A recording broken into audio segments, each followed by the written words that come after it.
है बेलपत्री का पेड़ या पीपल का पेड़ या बट का पेड़, इन पेड़ के नीचे ले जाकर उस दूध को दोपहर में सुबह 10 बजे से लेकर 12 बजे के बीच में ले जाकर चढ़ा दीजिए। रात्रि को फिर ना आपको प्यास लगेगी ना भूख लगेगी, नींद एक बार लगी तो सुबह ही खुलेगी। प्रैक्टिकल करने में क्या जाता है? पानी डालने में तुम्हारा कुछ जाएगा? अरे बोलो तो सरी, हमें 10 रुपया का दूध जरूर उसमें, और तुम इतनी चतुर हो, इतना सारा दूध थोड़ी डालोगी, तुम 2 चूल्हे डालोगे। कहाँ तुम इतना डालने वाली हो है?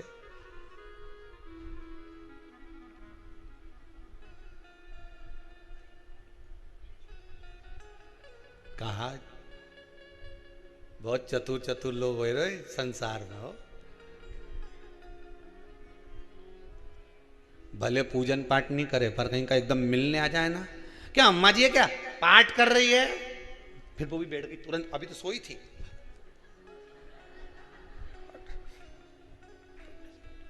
तुरंत क्या पंडित जी हैं क्या, उनसे थोड़ा सा काम है, अभी माला जप रहे हैं, मालूम पड़े पंडित जी तो आराम से सेव फल खा रहे थे। अब प्लेट सोफा के नीचे घुसे तुरंत।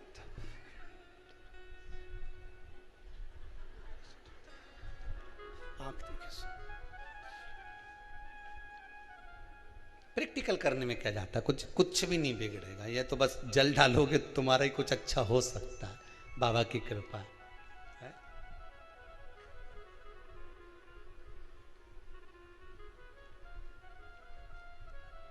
तीन वृक्ष पितरों के तुल्य हैं। पहला जम के बोलिए पीपल, दूसरा बट वृक्ष, तीसरा बेलपत्री का वृक्ष। तीनों पीपल के वृक्ष में 52,000 ब्राह्मण एक साथ निवास करते हैं, इसलिए पितृतुल्य है। बट वृक्ष ब्रह्मा जी के मस्तक से बना, इसलिए पितृतुल्य है। और बेलपत्री का वृक्ष माता पार्वती जी के अश्रु से बना, जब आंसू गिरे थे माता जगत जननी जगदम्बा पार्वती के, उस समय पर पितृलोक में हलचल उत्पन्न हो गई थी, हमारी नातिन की आंख में आंसू कैसे आ गए। मैनावती की पुत्री है,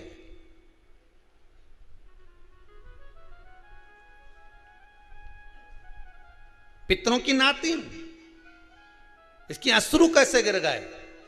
पार्वती जी ने कहा ये आंसू नहीं, मेरा पुण्य भाग प्रकट करती हूं बेलपत्री के रूप में। तो पितरों ने वर दिया था कि ये बेलपत्री का वृक्ष हमारा आशीर्वाद है, इसके नीचे अगर कोई दीप लगाता है, शिव को स्पर्श कर चढ़ाता है, उसके पितरों की शांति होगी, हम स्वयं उसको आशीर्वाद देने के लिए पधारेंगे। बेलपत्र का वृक्ष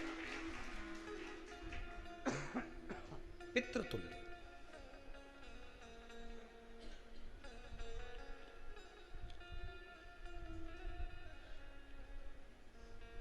तो रात्रि को अगर भूख लग रही है, प्यास लग रही है, तो पितृदोष। दूसरा पितृदोष का लक्षण बताया, घर में कोई शुभ कार्य ना हो, वंश की वृद्धि ना हो, 1 रुपये कमाओ 1.25 रुपये खर्च हो रहे हैं, पैसा 10 जगह से कमाई आ रही है पर घर में टिक नहीं पा रही है, आया गया, पितृदोष।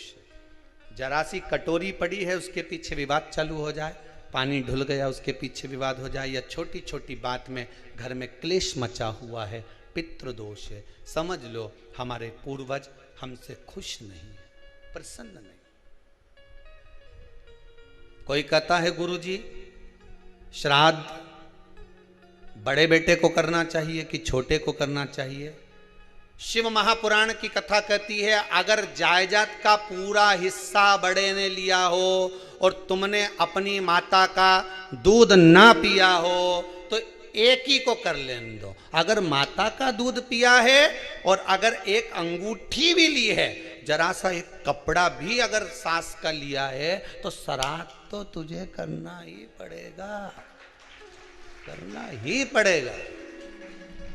तूने मेरा दूध पिया है तो बिल्कुल जम के तो बोलो। अगर तुमने उनका कुछ खाया है तो कि अब एक काम और हो सकता है गुरुजी, वो श्राद्ध अगर हम नहीं करें और बड़े भैया करें और हम उन्हीं के यहाँ चले जाएं तो चले जा, मना कौन कर रहा है? पूड़ी का तेल तू ले जा, खीर का दूध 2 थैली तू खरीद के ले जा, जितना वहां वो सेवा करे उतनी सेवा तुम करो। गलत है क्या?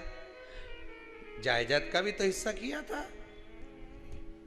सुई की नोक के बराबर नहीं धुआं ने, ईंट इधर खसकी है तो हमारी इधर खसका दीजिए। हमारी बसियत में इतना लिखा है तो फिर बसियत में ये भी लिख के जाना चाहिए था। मैं तो क्यों सबके, तुम डरो मत ही रहे एक भी। जब छोरा छोरी के जब सब सामान प्रॉपर्टी दो ना, जमीन दो ना, जायदाद दो ना, सारा सामान छोरा छोरी के दो तो उनके लिख के भी जाओ कि हमारी श्राद्ध कर दे अच्छे से, नहीं तो भूतड़ी बन के सताऊंगी।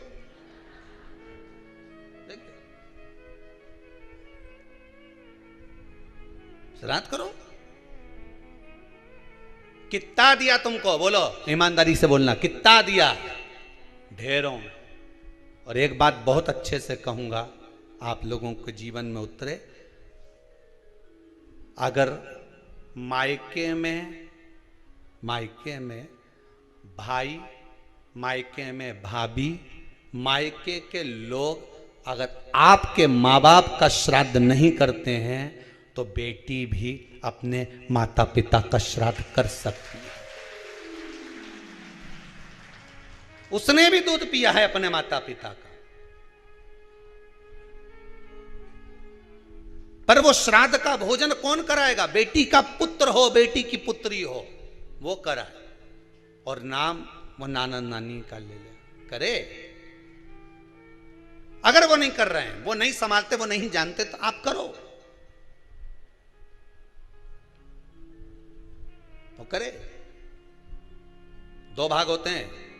जब एक रोटी गाय के मुख में दी जाती है, गाय के मुख में जब हम रोटी देते हैं, एक रोटी जब देते हैं, या तो गाय के मुख में 16 श्राद्ध में जब रोटी देते हैं तो रोटी को बीच में से तोड़कर, रोटी का जो भाग होता है उसको, मतलब ऊपर से फुलका का परत नहीं निकालना है। रोटी जो सीधी सीधी है ना, जैसे ये रोटी है तो इसको बीच में से तोड़ लिया, 2 भाग विभाजित कर लिया, नीचे वाले भाग में भी थोड़ा सा गुड़ शक्कर रख लिया, ऊपर वाले भाग में भी गुड़ शक्कर रख लिया, एक के ऊपर एक रोटी को रख लिया, वो गाय को दी। तो अपन श्राद्ध पक्ष में 2 पूड़ी का प्रमाण है कि गाय को 2 रोटी दी जाती है, कुत्ता को 2 रोटी दी जाती है। 2 पूड़ी रख के देते हो, देते आप लोग को तो देते होगे, 2 पूड़ी के ऊपर पूड़ी रखकर, थोड़ा सा मीठा रखकर, नमकीन रखकर, कुत्ते को भी देते, 2 पूड़ी तोड़कर कागा को भी देते। 2 पूड़ी का प्रमाण कहां से आया? 2 भाग रोटी के टुकड़े का प्रमाण कहां से आया? श्राद्ध पक्ष में ही ऐसा क्यों किया जाता है? बाकी के समय पर तो कोई ऐसा 2 पूड़ी का प्रमाण ही नहीं, पर श्राद्ध पक्ष में ये क्यों कहा जाता है कि पूड़ी के ऊपर पूड़ी रख दे, उसमें मीठा रख दे, खीर शक्कर रख दे, गाय को दिया, कुत्ते को दिया, कागा को दिया, ऐसे क्यों कहा जाता है?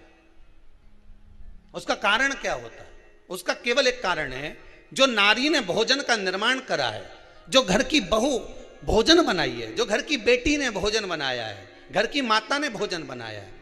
महाराज, पिता पुरुष एक कुल को तारता है, बेटी 2 कुल को तारती है। जब श्राद्ध पक्ष में 2 भाग रोटी के कर कर गाय को देती है तो 1 भाग तो उसके ससुराल वालों को मिलता है